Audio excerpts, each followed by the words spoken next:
Welcome back to Virtual Reality. My name is Thomas and you're watching VoodooDE VR. Today I have another VR hardware test for you. Look at this. This is the Pico Neo 3 Pro. I just got this and I will show you a review. This is a standalone VR headset and it's a competitor to the Oculus Quest 2. It's for business customers, but you can also play with it. And I will do a review like you use that from me. For example, I will tell you about the display, the tracking, the setup, and the App Store, and all the stuff you need to know about this headset. You can find everything about VR and AR on this channel, thanks to my sponsors, VoodooDE VR, Opperman Events, Peter Was, My Virtual Escape, and Slim Beats. Let's have some fun with the video, and let's go! VoodooDE. Okay, let's start with the unboxing. If you don't like unboxings, in the description below you can find timestamps to jump into this single categories. So the package looks pretty cool. It's white. You can see the picture of the Pico Neo 3 Pro. Here is the name. Here is the logo of the company, and here it says Pico Neo 3 Pro EU 6G plus 256G model A7H10 VR all-in-one headset. So let's open that. Put it here. And here it says best in class, built for business. So we have to keep that in mind. It's built for business, but we can also play with that. So let's open that. Here we go. So as we can see, here's the headset already. Let's put that to the side for now. And then here we have a small package. Let's open that. Here we have the user guide, built for business. And yeah, we see all the stuff here, what's included, how to set everything up. And there is a small package here as well. Is there something here? No. Let's get that out. That's straps for the controllers. And here is the USB-C cable and the power plug. Okay, let's put that to the side. And let's check out the controllers here. So, as you can see, they look similar to the Oculus Touch controllers. We have the rings here. Then we have A, B, X and Y buttons, thumbsticks, and 2 menu buttons or whatever buttons per controller. We have the grip buttons, we have trigger, and let's check out. Here we have 2 batteries per controller, and that makes them heavier than normal, I would say. But all in all, yeah, I think they feel pretty good. So, and let's check out the headset now. Look at this. It's black and white. And yeah, let's check it out. There's something here. It says built for business. Again, quick start guide, what we have to do. And here you can also see, already see the lenses. Here's the sensor. And then we have 3 steps for IPD. That's like with the Quest 2. And yeah, at the top we have microphone, then a hole for a screw, I don't know. Then we have display port here to connect it to PC, charging and data transfer port, an LED, and the power button. On the left side there is nothing. On the right side we have 3 buttons here. At the front we have the 4 cameras and the cooler slot here. And at the bottom we have a microphone, volume, and audio jack.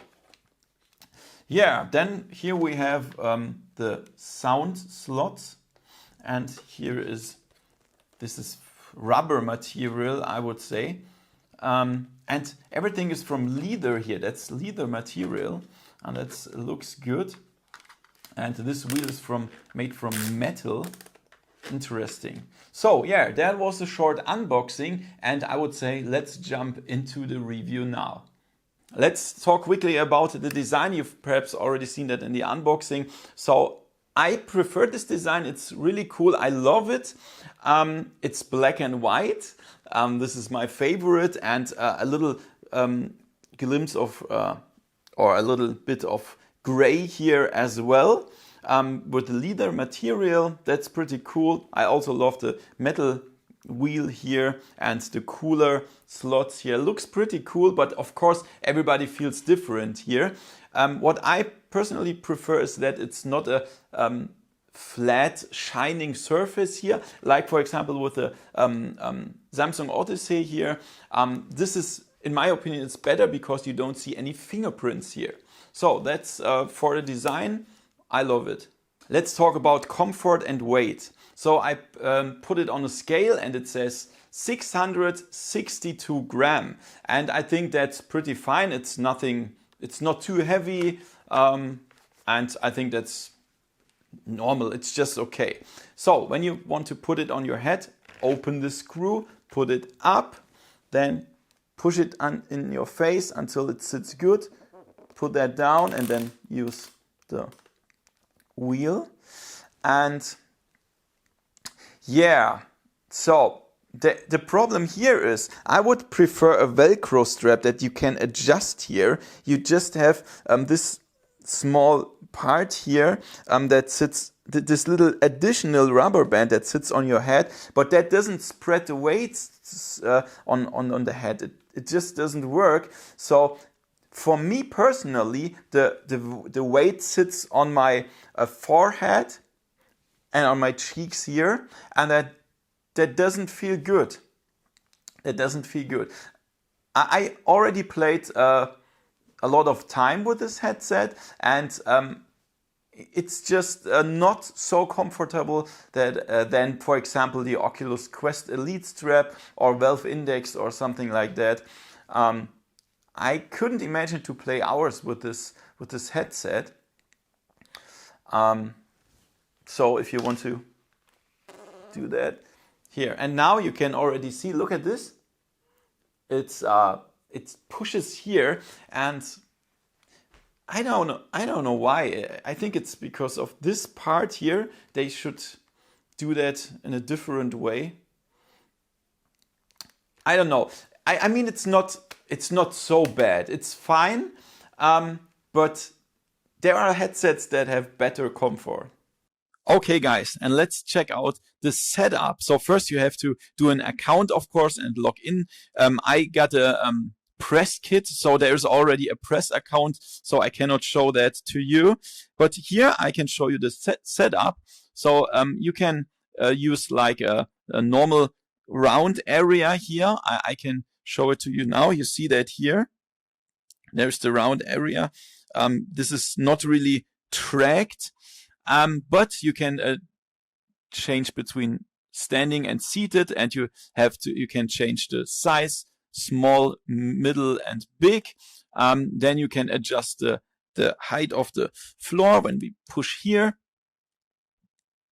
And then we can also go into the room scale mode. Manual define, and then now we have to adjust the height and click the trigger.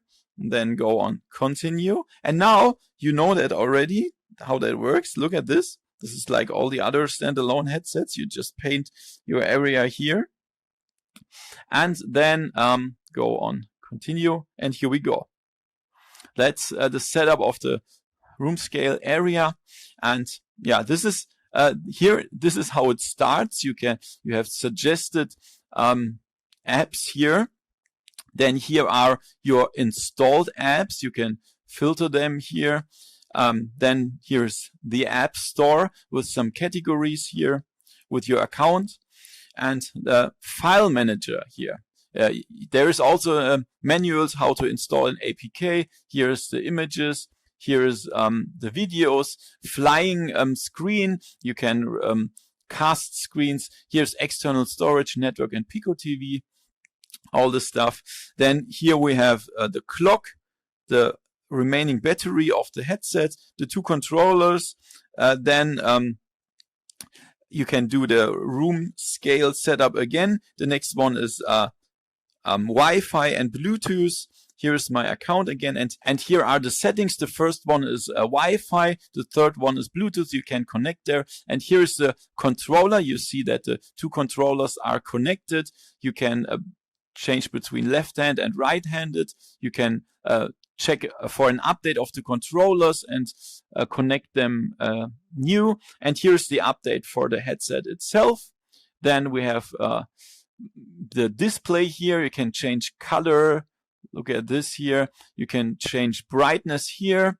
Then here's lab. You have a special battery safe mode. Here is a mode where you can play lying on your bed. That's crazy. So the movement is deactivated. Then we have 90 Hertz mode and a fast perspective mode here. Then common settings, we can delete our apps and stuff here. Controller vibration, language, time, screencast and video. We can deactivate tracking. We can optimize the user interface, and here we can set up the play area again. When I go down, there is some special stuff, a serial number and all the stuff. I don't want to show it now. Here's screencast and video.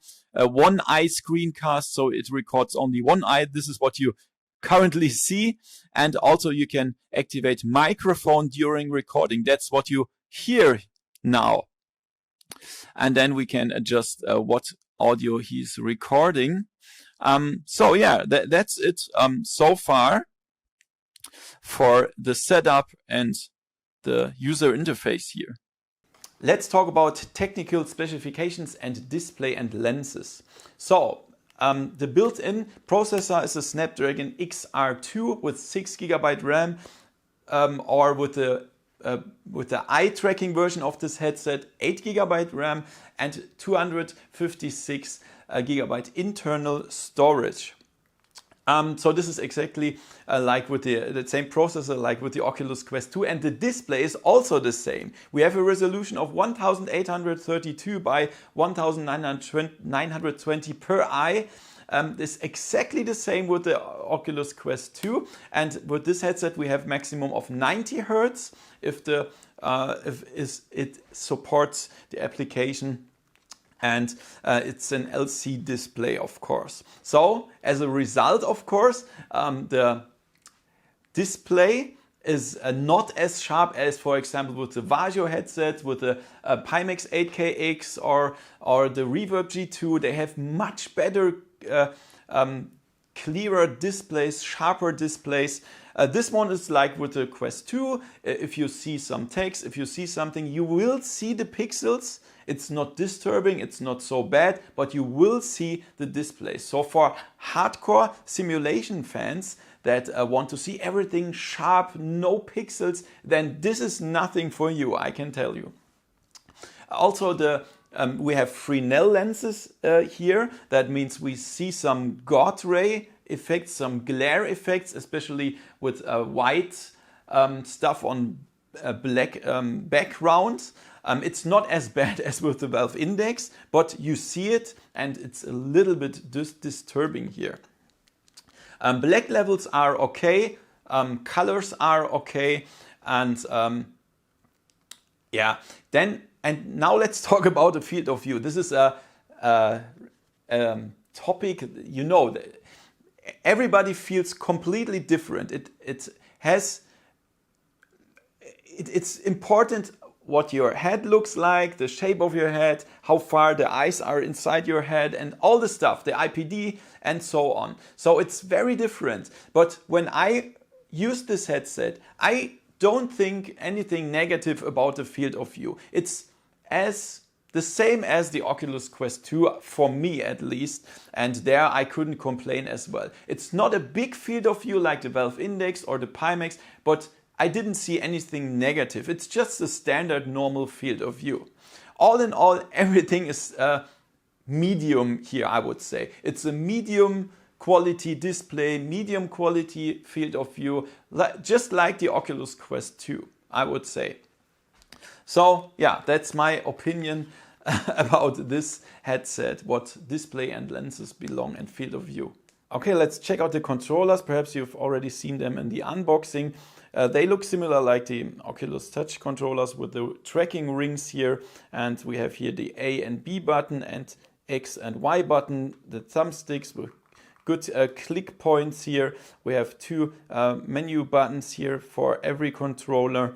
Then we have the trigger button, good clicking points, and also the grip buttons here. They feel a little, I would say they feel good, but they are a little bit heavy because when you check out here, the batteries, we have 2 batteries per controller, and that makes them pretty heavy and of course heavier than the Oculus Touch controllers. But all in all, they are good, they look good, they feel good, they have enough buttons, and you can do everything with them. Okay guys, and let's check out the tracking. So this headset has 4 cameras, and as you can see, the tracking of the headset, this is absolutely no problem. This is very, very smooth.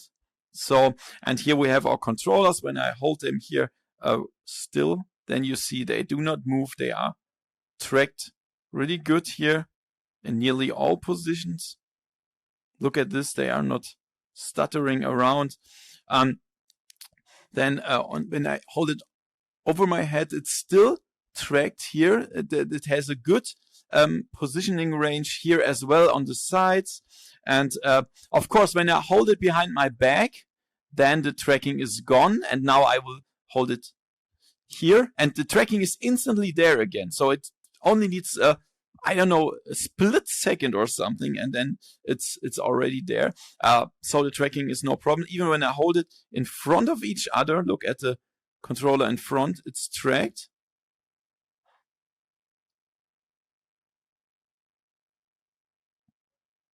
It's a little bit shaking, but I think that's fine. Only when I hold it in front of directly in front of the headset, then we have some problems here. But all in all, the tracking, I would say, is nearly as good as for the Oculus touch controllers. But there's one thing that I noticed, and this is sometimes when I have the headset in standby and I want to use it again, and then there is some error message that says tracking failed, but then you cannot click on continue, and then everything is shaking around. You cannot even do anything then, and this is totally crazy. I don't know why. So only thing that you can do then is completely restart the headset and do the calibration again. I had this several times, and they really have to fix that. But if that works, then the tracking, everything is fine here. Let's talk about the performance. That's of course also a thing for a standalone headset. So I played like nearly all the pre-installed apps on this headset, and I never had any problem with stutterings, with frame drops or something like that. Everything was smooth.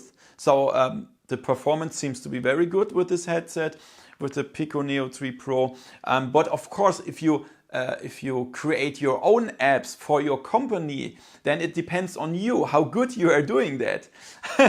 So if the app is not programmed very good, then of course the headset cannot do anything. But all in all, the standalone performance is great. When you stream something to the headset from your PC, for example, via the display port here, then of course it depends on the power of your PC. The stronger your PC is, the more details you can activate in the games and applications, of course. So all in all, I cannot complain here about the performance. Let's talk about IPD settings. So there is no slider here, there is no auto IPD, but as the same as with the Oculus Quest 2, we have 3 steps here. We have to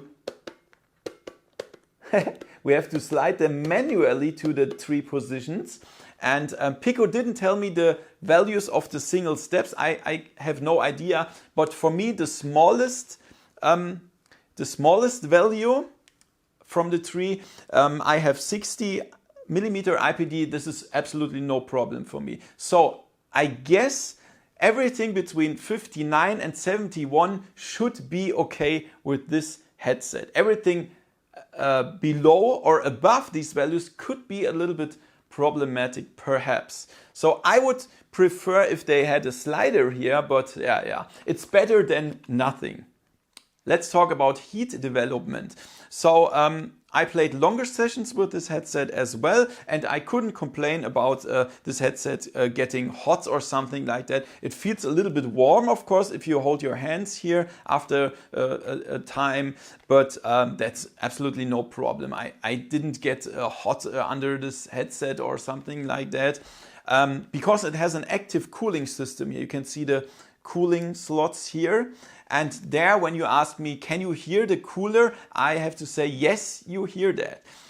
When I first used this headset, I had the feeling that there was some sound problems, like a little noise out of the speakers, but it's not the speakers, it's the cooler. So it feels like a little like so, something like that. It's not annoying, it's not like there's a fan next to you, but when it's quiet, especially in the main menu, you can hear this cooling sound. But I wouldn't say this is a big problem, to be honest. Let's talk about streaming from the PC. So the Pico Neo 3 Pro is not only a standalone headset where you can play App Store things or App Store applications. You can also stream stuff from the PC, from SteamVR, for example. And there are two ways to do this. The first one is via this DisplayPort cable that you can buy from Pico Neo, from Pico. At the time where I recorded this, I have no idea where you can get it and how much it costs. So I will write it in the description below if you're interested, check it out. So you will connect this to your PC via DisplayPort and USB 2.0A. And then with this connection here on your headset, you can use a screw. There's a screwdriver included here, and then you can mount it on your headset so that it so that you don't lose it during your sessions. And that's a cool thing. You can do up to 4K at 90 Hertz with this cable. And there's another way to do that, streaming, and this is wireless. This headset also supports wireless streaming, and that means, of course, you have more movability. You can turn around and stuff while playing, for example, Half-Life Alyx or stuff. And for both, you need the software Streaming Assistant. You have to install that to your PC, and then you can start SteamVR and then play all the games that you want to play on SteamVR, and that's pretty cool. And these are the two ways to play via streaming. To be honest, I didn't see a big difference. Of course, via cable is always better. What quality belongs, a little bit better. But to be honest, I prefer the wireless streaming because you have much more movement here and you can turn around and stuff. But it's your decision. You can do both, and that's a good thing. So yeah, that was the streaming via PC VR. Let's talk about the accessories and stuff. So as you perhaps guess, it's not possible to use any lighthouse tracking stuff because this is an own tracking system. It's an inside-out tracking. So if you want to use full body tracking with Vive trackers, or if you want to integrate the index controllers, this will not work. You can only use the headset with these controllers, and there is nothing else that you can use, unfortunately. Let's talk about sound and microphone. So the sound comes from these slots here. You see them on both sides. And as you perhaps guess, this is not a very high quality sound. It's just medium. You hear everything good, but there's no big bass or something, no strong sounds. You cannot expect that, but you can use your own headsets if you like. The integrated microphone, I did a recording test that we can hear now. Okay guys, welcome back to virtual reality. This is a microphone test with the Pico Neo 3 Pro. Let's scream a little bit here to try that, and let's do some popping sounds. Pop, pop, pop, pop, pop, pop. I'm really looking forward to hear the results. Okay, and as you can hear, this is not the best microphone. It has some, it doesn't feel clear. You cannot compare it to a good microphone like with the Samsung Odyssey or the Valve Index. It's just medium quality. So sound and microphone are just medium quality. It's not, the microphone is not as bad as all the HTC headsets. They have the worst microphone ever, but it's also not the best here. Let's talk about the removable parts. So I will not disassemble anything because it's not my device here. They only send it to me and I have to send it back after some weeks. And I will only show you the parts that are supposed to be removed. And this is only the face gasket here. So you can just remove it here and then you can use another one. And you can also clean it very good here because everything is flat. You can, this is rubber material between the lenses. You can clean it very good here. Also here at the back. Only thing is that I'm really concerned about. Look at, I don't know if you can see that. There is a so small plastic pins here with a small hook, and it's only plastic. I think if I do that like 50 times, they will break. Well, so why don't they choose like a magnet holding system like a Valve Index or something? So I'm really afraid to push that back here again. I hope I won't break that. I think that's not a good decision, to be honest. But yeah, that's it. That's the only removable part. You cannot remove the back cover here. I don't want to destroy it, but I cannot remove it. So this is the only part, the face gasket. Okay, let's try out with glasses. I use these big sunglasses to try out if the big glasses fit under the headset. So put that up here and then just push that into your face. Put that down and then tighten. So the glasses of the sunglasses don't touch the lenses. That's not a problem, but I feel a little bit pressure on my nose, a little bit. It's not very uncomfortable. It fits under the headset, but I feel it a little bit.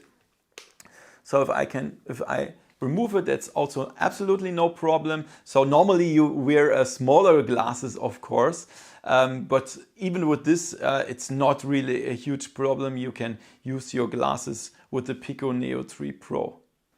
Let's talk about the connectors and connections you can do with this headset. So first, wireless, we have Bluetooth 5.1 if you want to connect your Bluetooth headset. And we have Wi-Fi 2.4 or 5 gigahertz with Wi-Fi 6 support.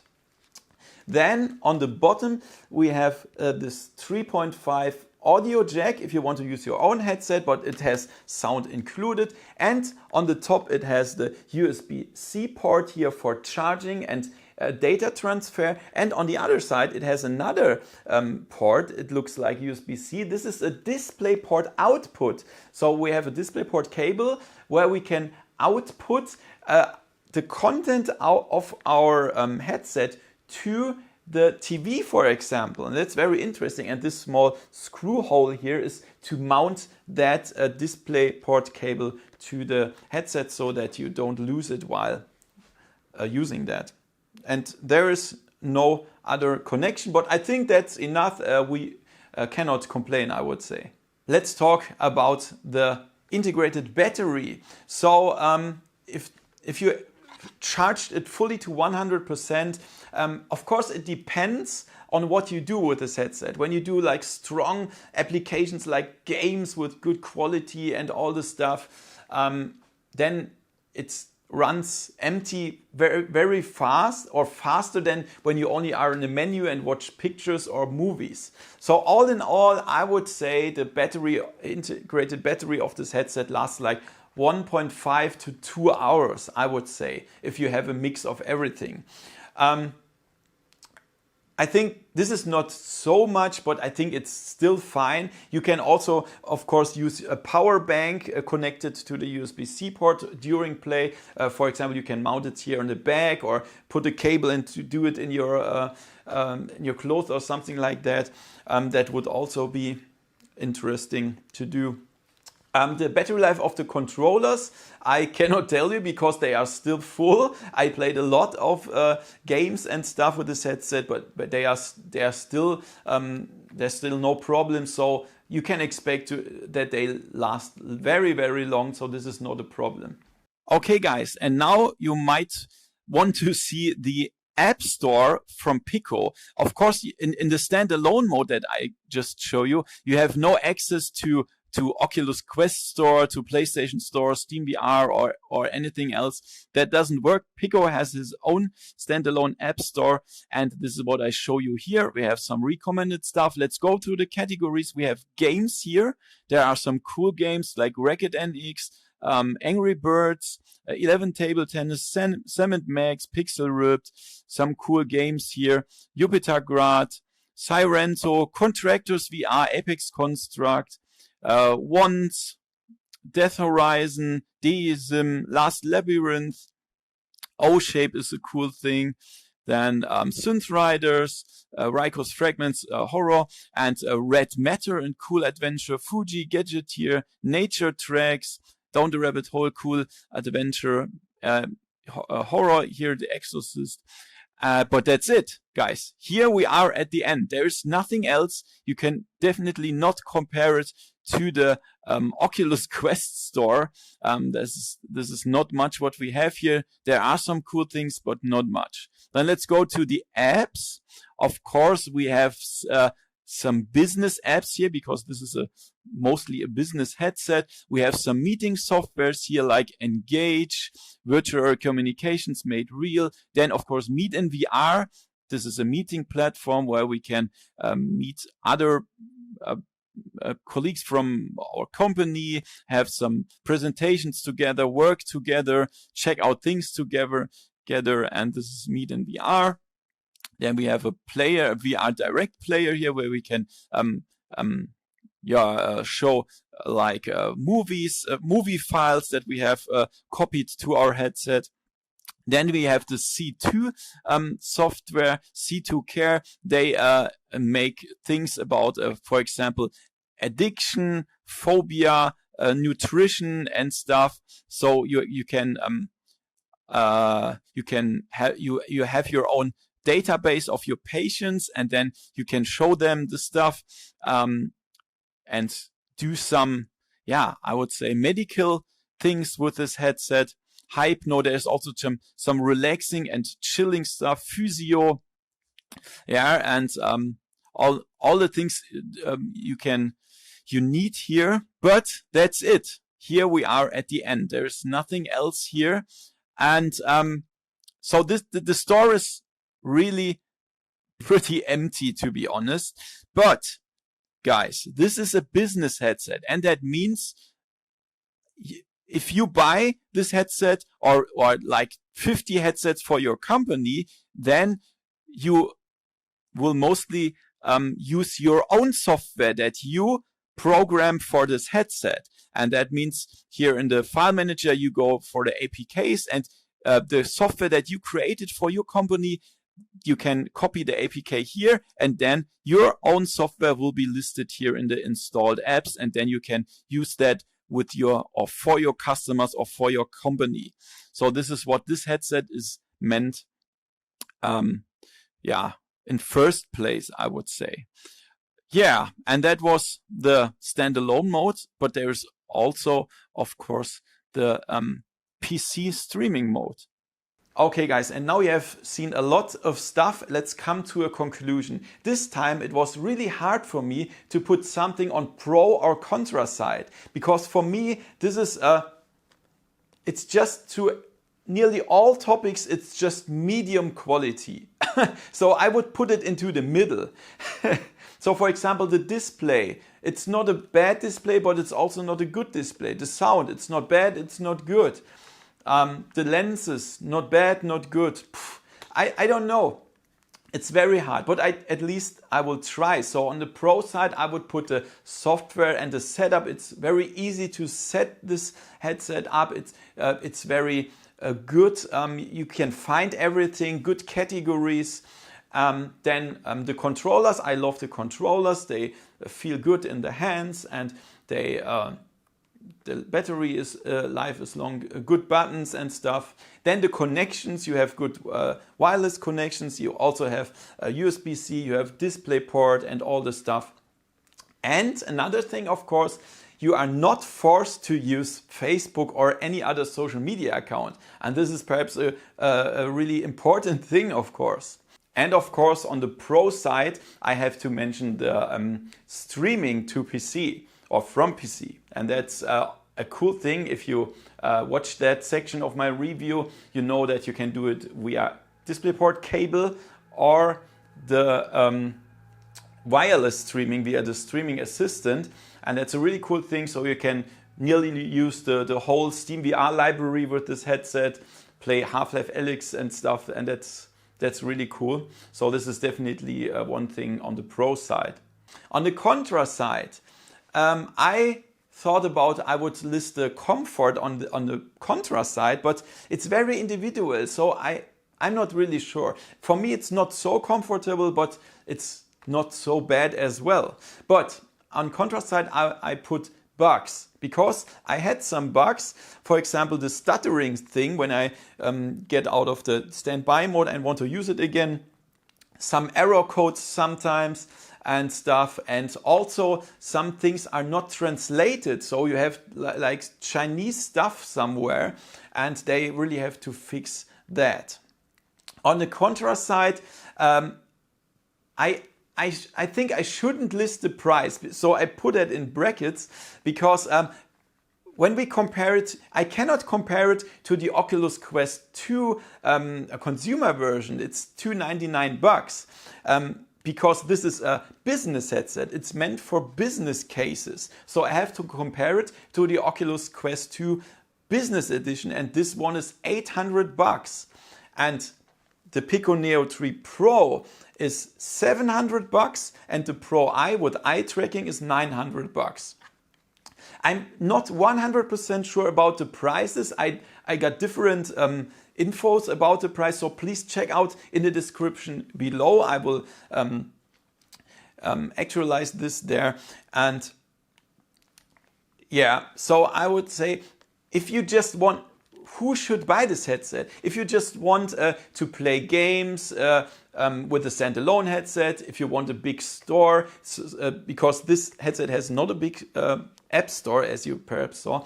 If you just want to play around with that, this is definitely nothing for you. It's too expensive. Just go for the Oculus Quest consumer version for $299. That's much better for the price, because everything is the same with this headset, display and stuff. But for business customers, they don't want to work together or have any relations to Facebook, then this is something for you perhaps, because yeah, it's $700 or $900, and you get a headset where you can program your stuff, you can upload your APK and stuff. Also, I have to tell you that this one supports NVIDIA Cloud XR and NVIDIA Direct Mode streaming. Perhaps this is something interesting for some business customers. And yeah, so this is for business customers. I would tell this to you, and also for gamers that really absolutely hate Facebook. That would never buy an Oculus Quest or Quest 2 because they hate Facebook. Then this is something for you.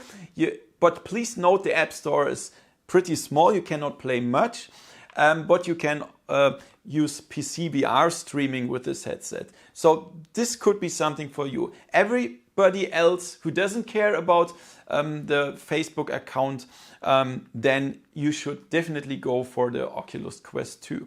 So guys, I hope you liked the review. If you have any further questions, please put them in the description below. And if you want to support me, every dollar counts.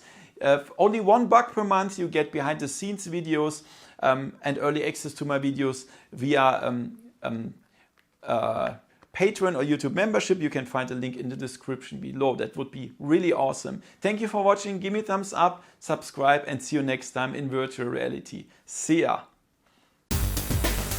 VoodooDE